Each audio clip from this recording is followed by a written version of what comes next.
So the other day, the man comes up to me and says, "Hey, dog, let's go to a basketball game." I was like, "A basketball game? I wouldn't want to see the Knicks play the Lakers. What are you talking about?"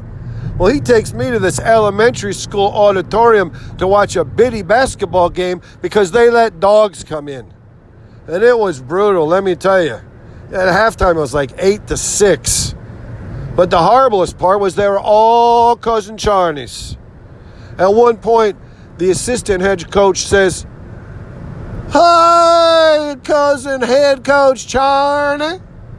And the head coach goes, "What do you need, assistant head coach cousin Charney?"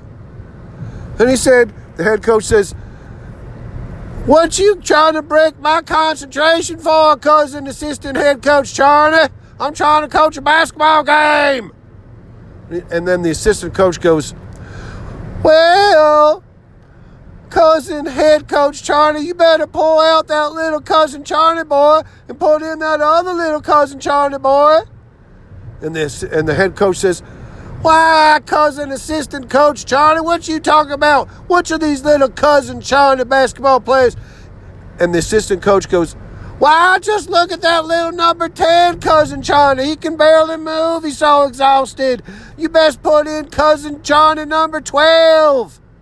Well, the referee, he steps up and he blows the whistle and he says, "Hey, cousin coaches Charney, are you going to put in number cousin 10 or cousin 12, Charney boy?" Well, they get to arguing and swarping, and the referee, he blows his whistle and he calls the head coach on a technical, and the head coach goes, Why, cousin referee Charney, are you trying to tell me how to coach my team?"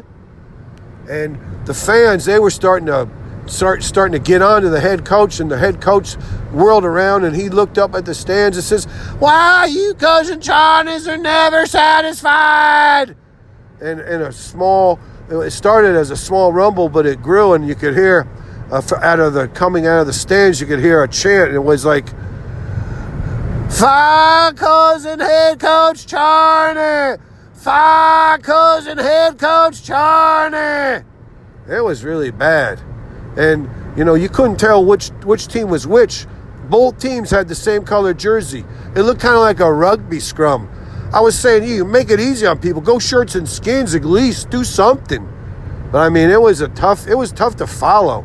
I went to a Biddy Ball cousin Charney basketball game, and it turned into a wild scene. Let me tell you something. That was like an hour and a half of my life I'm never getting back.